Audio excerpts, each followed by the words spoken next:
What are homeless rules people don't know about? Here are a few things off the top of my head. Contrary to what some others might think, carrying a weapon is bad news. You think it will protect you, but it will only invite trouble. The police and citizens will mistreat you. Unless you can keep it well concealed, don't pack. Don't carry substances around. There is a reason homeless people buy and use quickly, and though it's often just for convenience, you also don't want to be wandering around with a lot of it on you. If you aren't on substances, stay off them. That was the only reason I made it out of that life. Help each other out. Be friendly. It goes a long way. Share info on where to get food, dive, sleep, etc. On a related note, share what you can. Don't be obviously greedy. Cops hate the homeless. Stay away. Mental health agencies are a gamble. If you actually have issues, they may report you to police. If you don't, they might still report you to the police. Most homeless take advantage of the free resources offered by these agencies. So they go to them, but they're often bad news. Just take the resources and run. You will find many new uses for rubber. They're free and very useful, survivalist's best friend. Protect your identity. Don't sell your ID. Seriously, some people want it. Tipplers who pick fights are top-heavy. This goes for anyone confronting an intoxicated person. Don't try to block their blows. Get out of their way and push them or take them out below the waist. They'll fall over. Get away as quickly as possible after that. Thank God for public libraries. If another person is sick or is wounded, don't touch them. Just get help. One word, AIDS, which will severely restrict your access to community health care. If you're a native, a youth, a victim of DV, or any outstanding aspects, they will probably give you a better chance at getting a shelter bed or a place in transitional housing. Use these to your advantage. Check out anything you receive. There are lots of spiteful people. Kind of taboo, but a lot of social workers with charities or the city are stupid. People who couldn't figure out what they wanted to do with their lives after high school, so they decided, oh, I'll be a martyr and help the homeless. They look down on you and have lots of preconceived notions that all homeless people are schizophrenic, otherwise delusional, or just plain dumb. This can be used to your advantage to get extra food, quicker processing for housing applications, and access to other public services like healthcare, transit passes, or haircuts. If you are in a transitional housing unit, always close the door behind you and make sure no one you don't recognize makes it into the building. Most shelters are unmarked for a reason. If anybody asks what the building is used for, say it's a condominium, a fenced place, or something similar. Be amicable with other homeless people. If you see each other in public, a simple nod of acknowledgement is fine, but don't out them as homeless. Guys from men's shelters try to pick up girls from women's shelters. I'm serious, this is risky business. Don't identify yourself to others other than your first name. Inform shelter workers as little as possible about your personal history. Yes, they're there to help you, but they also want to protect themselves. If for any reason you make them feel uncomfortable, they may try to get you out of their shelter. It's amazing how many emotionally unstable, sensitive, bleeding heart ladies work at shelters who are scared of the homeless they're employed to protect. Never mention someone you know on the streets or in a shelter. Just common courtesy. Someone mentioned grabbing trains to get around. I never saw or heard of this, but hitchhiking is very common. I'm breaking my own rule here, but always carry a weapon when hitchhiking. That's where you'll most likely get hurt. Most shelters in each city have limited stays ranging from 3 months to a year, mainly for transitional units, so the homeless go from city to city to renew their time in shelters. Try and get some photo ID, your birth certificate or citizenship certificate, and your SIN or SSN. You need these to qualify for transitional housing, medical care, etc. They're surprisingly important when you need them most. I never thought so many people would expect the homeless to have their birth certificate on them. There is regional homeless slang that you should pick up on. It varies a lot. In my area, the works was welfare. Story 2. I was homeless for about 4 months in Las Vegas. Rules I learned in the area. I'm a girl. Number 1. Don't walk around with some sort of sharp object because tipsy, stupid people like to pick on homeless people. Number 2. Search each machine you can for loose change and vouchers. Also, if you spend $1 at the penny slots and need a drink, you can get free ones on Fremont Street, which is also a great source of free entertainment when you're bored. Number 3. If you find a friend, make sure one watches while one sleeps. Number 4. Make use of shelter money. In Vegas, there's a social service run by a church outfit that provides you with housing vouchers if you're one of the first 10 people in line in the morning. You can find a friend, double up on the vouchers in some places, and get a weekly rental for an entire month. This is awesome during the summer when it's 120 degrees outside and you need AC and a shower. This is also cool if you found a job with a telemarketing company or something that requires you to shower daily. Number 5. If you get involved in substances or have a gambling problem and you're already homeless, you're pretty much destined to remain homeless in Vegas. Number 6. If you have food stamps, share. I once had a homeless man buy me a sandwich, and it was the most humbling experience in my entire life. That's about all I got. It's pretty gnarly out there, and I'm definitely glad I'm no longer homeless. I give back what I can these days, and I'm pursuing a career in social services so that I can continue to help others. As a backstory, I was 23 and newly divorced, with no job and nowhere to turn. My ex kicked me out, so I moved to Arizona from Texas. I'm originally from California and stayed with some friends. I met the wrong kind of people and ended up in a 4-month bender with a guy we'll call D-Bag. Basically, I did all sorts of bad stuff. I had no support from family because they saw the path I was headed on and told me I needed to pull myself together. So I was homeless in Vegas because it seemed like the land of opportunity. Once I realized it was not, I stopped doing substances, got that voucher, and got a job at a telemarketing place. And after a few weeks, I called my brother, basically ate my crow, and came to live with him. After 3 jobs, an apartment, and illness later, I was back at my mom's after 2 years. 2 years after that, I was an EMT, and social services became my calling. 2 years ago, I moved back to Northern California, got back into school, and got a job at a car wash. Now I'm a 4.0 student in college, and I'm focusing on finishing 2 degrees and transferring to UC in the next year.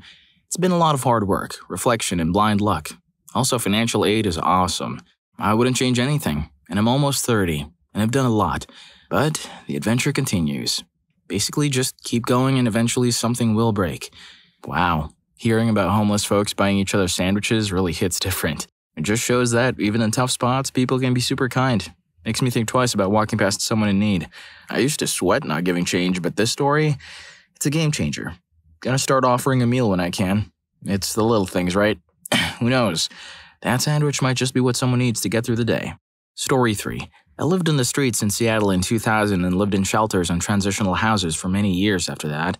I was 15 at the time, and there is a pretty big homeless population here. We had some weird rules. I mostly lived on Broadway, and each homeless group really had their own rules. There were also the AVRATs, who lived by the university. They had a whole political system. Some people were at the top, and others were at the bottom. You could also get kicked off the Ave, and most of those kids would end up on Broadway. Almost everyone on Broadway was junkie or gay. And there were the downtown kids, mostly young foster runaways or kids with mental issues. So I guess we were sort of the crazy group. The big one I remember is that you always take off your shoes when you sleep. And if you sleep outside, sleep on the top of your bag and tuck your shoes under it. Sometimes my bag was way too packed to pull that off comfortably, but people would take your shoes just to mess with you. They would call the annoying or new kids oogles, but they would never kick someone out of the neighborhood like AVRATs. There is just too much substance going around to have that type of control. Probably the most offensive thing you can do is find out where someone who's homeless lives. If you follow them, they will stop and talk to you, and if you just enter a squat uninvited, well, it's really dangerous. It was respectful to pretend like you didn't care where your friends went at night. At any point, you can get uninvited too, and you'll just be locked out that night. They do not care about where you're staying. This isn't a pity party. Broadway is pretty small too, just about 7 blocks long, so people would panhandle right next to you all the time. If they weren't at least 2 shops away, they were probably doing it to piss you off, or it's just their normal spot. I always camped out in front of this Mexican place because they had awesome leftovers, but it was absolutely uncool to sit or lie down around other homeless kids, or stand in the side of the sidewalk that the stores are on. It's illegal on Broadway, and doing that just attracts the cops. I remember asking other homeless kids to stand all the time just because I was sick of getting picked up by the cops. Lots of theft, too. There's no real idea of a moral code there at all. However, people would share their junk with you all the time. That way, they had someone to bug about sharing back when they didn't have any cash. Later on, I lived in a tent city, and still got stuff stolen from me quite often, even though they have a decent community too. Story 4. If you're trying to run away from good parents and are underage, we will make sure the police find you. There was this kid, and after talking with his friends, we heard no reason for him to be running away, teenage angst. I made sure the police took him home and left my cell phone number in case he ran away again. Just because I was homeless, that didn't mean I didn't work 2 jobs. I would work about 56 hours a week at a gas station between 2 stores and then do the usual selling papers on the streets in the morning. Backstory time. I'd moved down to Florida with a friend almost on a whim and had about $1,000 saved up at the time. He was going to get out of this state and meet up with a girl, who he later caught cheating on him, and I had just recently broken up and wanted a good escape from Minnesota. After 2 months, we were no longer welcomed at our arranged place to stay and I hadn't yet landed a job. We had an apartment lined up, but at this time it was a few hundred short of the deposit check, which had been written to secure an apartment already. I had already met a few people my age who were homeless and knew of an abandoned apartment complex with screened-in porches. I had paid my phone bill 3 months in advance and had something around $120 in credit in the bill, an old candy bar phone, minimal texting, and a low-minute plan, but unlimited on nights and weekends. That made it pretty easy to stay in contact with people, which is very essential for getting a job. I came to find out later that my friend never replaced the rent check, which means I should have just stayed with him, but I only found that out after one of my former roommates up here convinced me I needed to come back and whip the boys in the apartment into shape. I had paid her a full month's rent before moving out, just so she would have some backup in case her boyfriend and the other roommate had issues.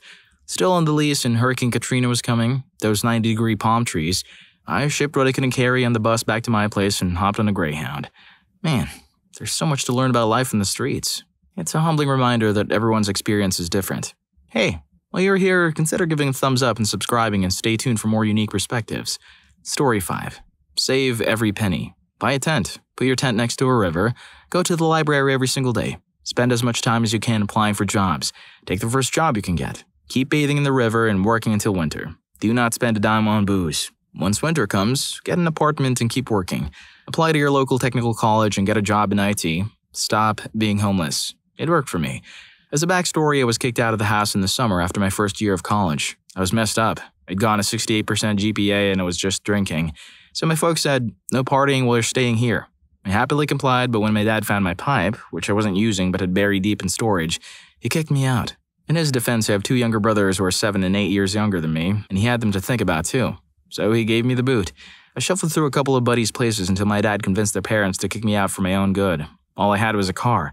I did some odd jobs and made a couple bucks to get a tent. I grew up in Wisconsin, so I was lucky enough to be near a massive river and plenty of other fresh water sources.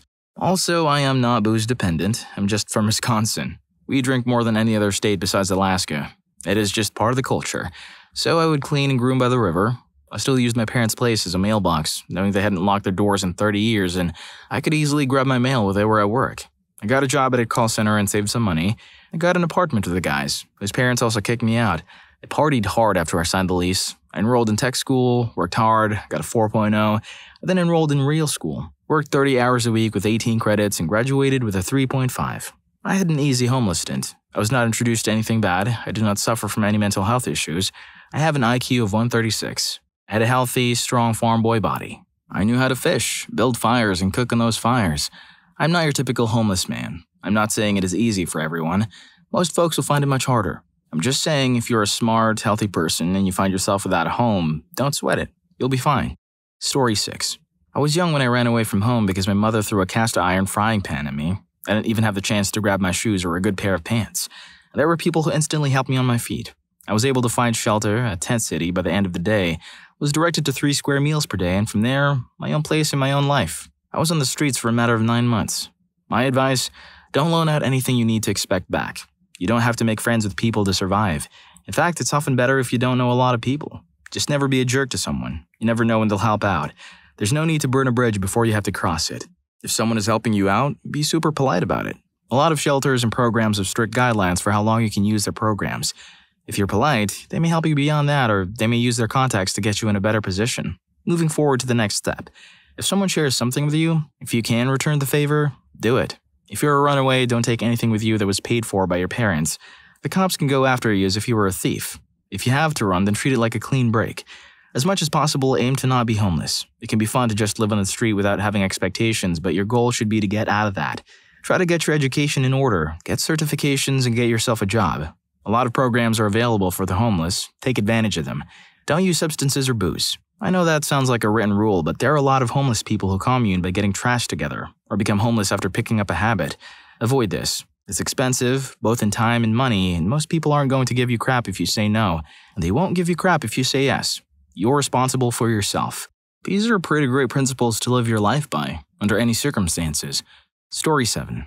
I never had a problem with food, but anyway, find a group of people you can trust, which is not easy to do, and stick with them. Don't be the guy with a sign asking for money, ever. If you must ask for money, state the reason why, and if someone says, instead of giving you the money, I'll just pay for it myself and give it to you, don't turn that down. People think all homeless people are on substances because that's the stereotype they're presented with. Do your best to not blend in with those people. You'll be amazed at what people are willing to do if you're making an honest attempt at getting on your feet, and you do your best to present yourself that way. Don't do anything stupid to get money. You will regret it. Also, don't be a rat. That will get you in trouble. Remember, a lot of the people in your world are off the grid. If you're getting nowhere in the city you're in, get out of there. There is always someone heading your way. Never ever turn down a chance to do some work. Never. That may be an opportunity to get you started again. Even if you're not religious, if a religious family offers you a place to stay, sometimes if you go to church with us, but not always, don't turn it down. Also, don't do anything to them, such as steal or rob them. That's how reputations get started. You're never too good for anything. If you think you are, that may be why you're out there to begin with. Yes, those clothes may stink, but at least you have some. Americans, if you're young enough, the military may be your best option. Money, food, bed, and job. All you have to do is show up.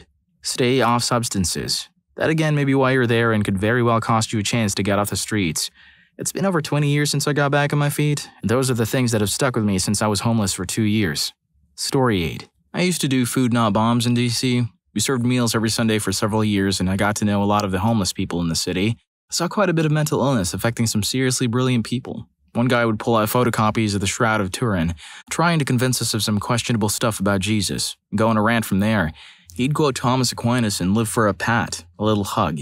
My experience taught me 2 things. The first is that the group we dealt with were often super grateful for the food we brought because it tasted good. It's sort of how I learned to cook. Had lots of vegetables, and we didn't preach to them about religion. I remember one of the guys saying, "I don't need you to try and save me before giving me a stale bologna sandwich." The other thing is that the people we served almost never begged for money. They would quietly try to make things work. It tended to be the junkies who would beg. That said, there was this one dude who would ask for money whenever I saw him around the city, and I'd offer to buy him food. He jumped at the offer twice and went nuts at a 7-Eleven and a breakfast place, respectively. He was hungry. There are some rude homeless people, but there are some rude people with homes. That's the long and short of it. I have a bunch of stories, but I'd say that if you have the time to stop and talk with a person for a minute, you can learn a lot and measure whether it's worth helping them out. All right, there you go with the unwritten rules of the streets. Fascinating stuff, right? And speaking of staying safe and aware, go watch People with Street Smarts. What's your best street tip? Story 1 is a lifesaver. See you there.